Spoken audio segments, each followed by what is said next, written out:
ഇന്ന് രാവിലെ തന്നെ കുളിച്ച് കിച്ചണിൽ കയറി. ഇന്ന് നല്ല തിരക്കുള്ളൊരു ദിവസം കൂടിയാണ് കേട്ടോ. ബ്രേക്ക്ഫാസ്റ്റ് ഞാൻ എപ്പോഴും ഒരു ഡ്രൈ ഫ്രൂട്ട്സിൻ്റെ ഷേക്ക് ഉണ്ടാക്കി കഴിക്കാറാണ് പതിവ്. എളുപ്പത്തിൽ ഉണ്ടാക്കിയെടുക്കാൻ പറ്റുന്ന വളരെ ഹെൽത്തി ആയിട്ടൊരു സംഭവമാണ് കേട്ടോ ഇത്. മെയിനായിട്ട് ഞാനിത് കഴിച്ചു കഴിഞ്ഞാൽ കുറേ മണിക്കൂറത്തേക്കിന് വിശപ്പേ ഉണ്ടാവില്ല. എനിക്ക് ഭയങ്കര ഇഷ്ടമുള്ളൊരു ഷേക്ക് കൂടിയാണ് കേട്ടോ ഇത്. നോക്കിയപ്പോൾ ഡ്രൈ ഫ്രൂട്ട്സൊക്കെ ഏറെക്കുറെ തീർന്നിരിക്കുകയാണ്. ഇനി കുറച്ചെങ്കിലും വാങ്ങി വെക്കണം. അപ്പോൾ ഇന്നത്തെ പരിപാടിക്കിടയിൽ ഇടയിലൊന്ന് അജ്ഫാനിൽ പോയി കുറച്ച് വാങ്ങാമെന്ന് കരുതി ഞാൻ റെഡി ആയിട്ട് ഇറങ്ങുവാണ് കേട്ടോ. ഇപ്പോൾ ഈ ചുരുട്ടിക്കൂട്ടി വെക്കുന്നത് പവർ ബാങ്ക് ആണ്.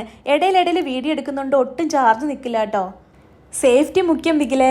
എങ്ങാനും അങ്ങോട്ടും ഇങ്ങോട്ടും തട്ടിയാലും തലയ്ക്കൊന്നും പറ്റാതിരിക്കട്ടെ. വെറുതെ ചുമ്മാ പറഞ്ഞതാട്ടോ. അപ്പോൾ ഇന്നത്തെ എൻ്റെ പരിപാടികളൊക്കെ കഴിഞ്ഞിട്ട് ഈവനിങ് ആയപ്പോൾ ഞാൻ അജ്ഫാനിൽ കയറി. ഞാൻ സ്റ്റേ ചെയ്യുന്നിടത്തുനിന്ന് ഈ ഷോപ്പ് കുറച്ച് ദൂരെ ആയതുകൊണ്ട് കുറച്ച് നാളത്തേക്ക് സാധനം ഒരുമിച്ച് ഞാൻ വാങ്ങിക്കുന്നുണ്ട്. ഉള്ള ബ്ലോക്കും പൊടിയും വെയിലും എല്ലാം കൊണ്ടിട്ട് ഒരു വിധത്തിൽ ഞാൻ വീട്ടിലെത്തിപ്പെട്ടിട്ടുണ്ട്. വന്നപാടെ പോയി പെട്ടെന്ന് കുളിച്ച് വന്ന് ഇതെല്ലാം ഒന്ന് റെഡിയാക്കി വെക്കണം. നാളെ തൊട്ട് ബ്രേക്ക്ഫാസ്റ്റിനൊരു മുട്ടും വരത്തില്ലല്ലോ. ഇതെനിക്ക് കുറേ നാളത്തേക്ക് യൂസ് ചെയ്യാനുള്ളതുണ്ട് കേട്ടോ. പോയി വാങ്ങാനുള്ള ബുദ്ധിമുട്ടുള്ളത് കൊണ്ടാണ് ഇങ്ങനെ സ്റ്റോക്ക് ചെയ്ത് വെക്കുന്നത്. നെക്സ്റ്റ് വീഡിയോയിൽ ഞാൻ ഇത് എങ്ങനെയാണ് മേക്ക് ചെയ്ത് കഴിക്കുന്നുള്ളത് ഞാൻ അപ്ലോഡ് ചെയ്യുന്നതായിരിക്കും. താല്പര്യമുള്ളവരൊന്ന് കണ്ടു നോക്കട്ടോ. ഹെയറിനും സ്കിന്നിനും ഹെൽത്തിനും ഒരുപോലെ ഹെൽത്ത് ബെനിഫിറ്റ് ഉള്ള സാധനമാണ് കേട്ടോ. എനിക്കിത് യൂസ് ചെയ്തതിന് ശേഷം നല്ല റിസൾട്ടാണ്. അങ്ങനെ എൻ്റെ ഇന്നത്തെ പരിപാടികളെല്ലാം ഇവിടെ തീർന്നിരിക്കും. ഇനി വേറെ വീഡിയോയിൽ കാണാം കേട്ടോ.